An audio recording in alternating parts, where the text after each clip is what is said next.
we were talking about pay-per-view for like 2 years.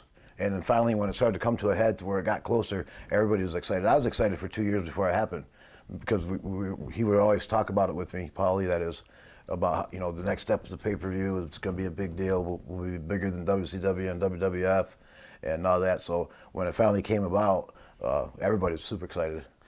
Paulie and basically the whole ECW. We would have all did it for free. At that point, money didn't matter. Well, I believe that, yeah. Your fan base was very much a homegrown thing, so he wanted to do it in the ring, I guess, in front of the fans. How did you guys view your fans? Were they special to you guys too? Yeah, well, because, like I said, we were misunderstood everywhere else, but those fans seemed to have got us. You know, they understood us, or if they didn't understand us, they accepted us for what we were, you know.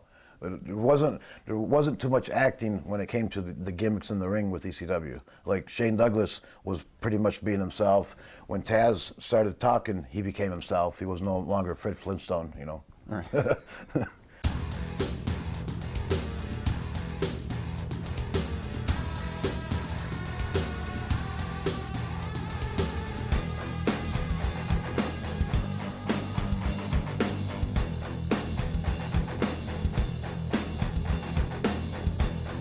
Oh, he's a great worker. I actually seen him work in Japan before that, in FMW, and he was one of the best workers I ever wrestled.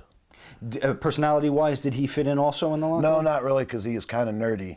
You know, everybody else was kind of, you know, crazy in their own way, and he was pretty cautious, you know, in the dressing room. You know, he didn't over-party, he didn't over-nothing. You know, he was pretty calm. And right, so he wasn't a part of the after-hours scene? No, no.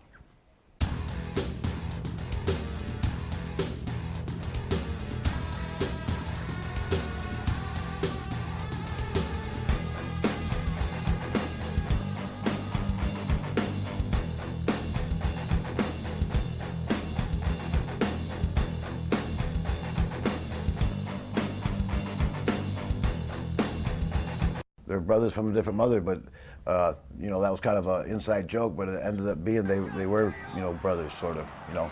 We were all brothers, actually, but those two were, you know, pretty close.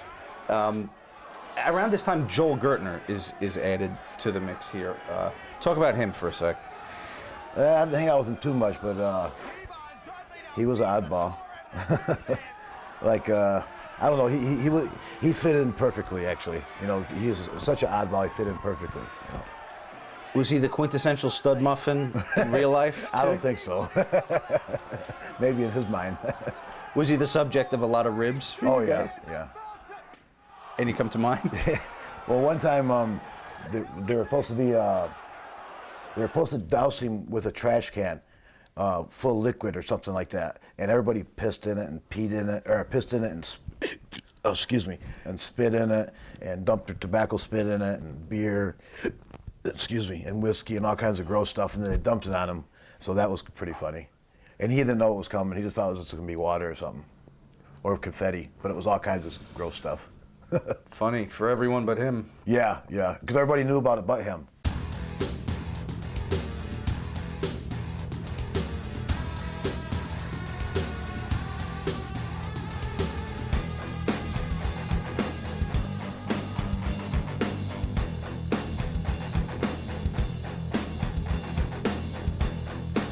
Why is Paulie deciding to use foreign talent at this time? Was a deal proposed or something, or just an opportune time, or is Paulie that open to trying anything? He was that open to try anything. Plus, you know, the fans wanted to see some more international stars, not just homegrown stars. They wanted to see some, you know, some real foreigners.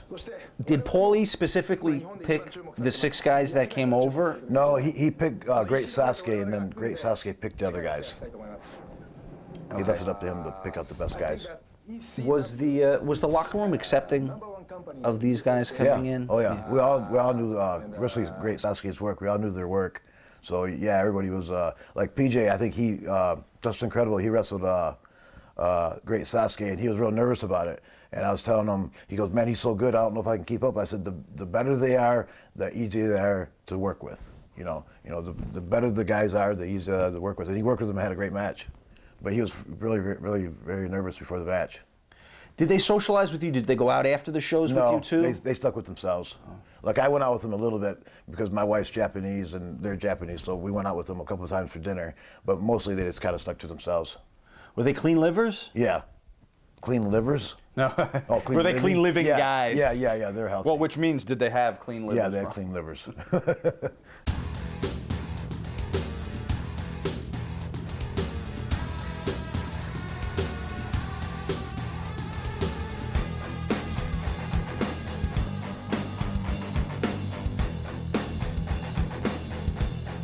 They were friends before they were in the business. You know, back in I can't remember exactly what year it was. I think it was 1991. Before ECW, it was called TWA, Tri-State Wrestling. TWA, yeah, Tri-State Wrestling Alliance, something like that. Joe Goodhart and Todd Gordon promoted it, and Sandman was there then, but he knew Todd before that. You know, they were friends because they're both from Philadelphia. So was this a shoot? Yeah. But they managed to get along. Yeah. Still? Oh, you mean their conflict was a shoot? Their conflict at the Q&A. No, it wasn't a shoot. No, it was a Oh. work. I mean, half work, half shoot. They were both getting under each other's skin, but they knew what was coming up.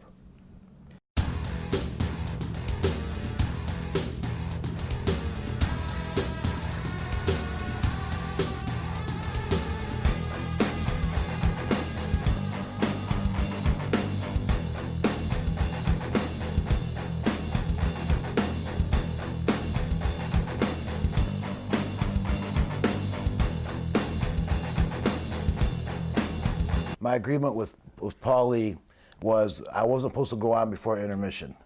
So he squirmed it in there by having me go on in before intermission and then after intermission. So he goes, technically you're not wrestling before intermission. You're warming up for the match later. So he kind of wiggled me in there. He outsmarted me, sort of. How unlike Paul. Shocking. Typical. Were you paid twice? No. I was barely paid once. What are your memories about working with RVD as a team? Oh, they're great memories. It's hard for me to say he's my favorite wrestler because me and my uncle trained him, but he actually is my favorite wrestler, not just because we trained him, because he is that talented. You know, he is that good, I think. But I don't like saying I think he's the best because I helped train him, so it sounds like I'm being biased. But even if I didn't help train him, I'd still say he's the best, one of the best. Now in this match you work against Chris Candido. Talk about working with Chris through the years. He was a master.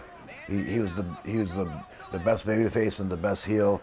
He could do everything, and he was good at everything he did. You know, he was compared to Benoit, but I thought he was better than Benoit because Benoit he hurt.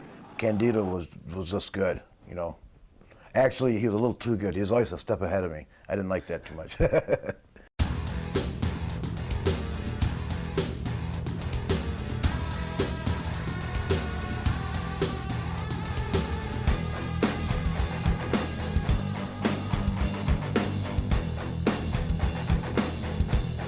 I wasn't that excited for that night. I was more excited for the one we did in Detroit. But that night they wanted me to jump off the balcony, and believe it or not, I'm scared of heights. Like if I go up real quick and jump, it's no problem. But if I have to stand up there and wait, I get cold feet and then I get scared about it. You're scared of heights? Yeah, real heights. It's like a giraffe having a sore throat. Yeah, but top rope or a cage, that's not really height. Like off a balcony, that's to me is scary. Well, you did the logo, though. You jumped off the Raw logo. R, yeah. How was that? That was scary, because I had Bubba and Devon holding a ladder behind the R. So when I was climbing up it was all shaky. So when I jumped, the R slipped out and I just fell flat on my face. And there's like 6 guys supposed to catch me, and I missed them all. I hit one guy with my arm, and they all fell down like dominoes. And I knocked the wind out of myself, and then I ran to the ring, and I was going, oh, on the way to the ring. But if I didn't jump so fast, I wouldn't have been able to jump. The Federation knew that you were going to do that, obviously, right? No, not exactly. They thought I was going to jump off the balcony. At the last minute, I talked Devon and Bubba to hold the ladder for me, and I'm going to jump off the R. And they go, well, do they want you to do that? I said, it didn't matter. I'm just going to do it because if I go off the balcony, I'm going to get scared. Was it true that you were upset with Paul E. about the way you were going to be used on Raw? No, I was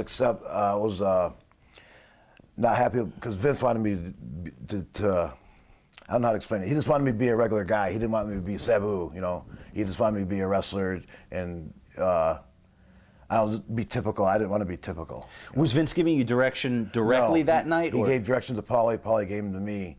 So that way, when I said I didn't understand, I could always blame it on Paulie, you know. So he was allowing Paul to book his guys, even though the instructions were coming from Vince. Yes, yeah. You guys got all your instructions from Paulie. Yeah, yeah.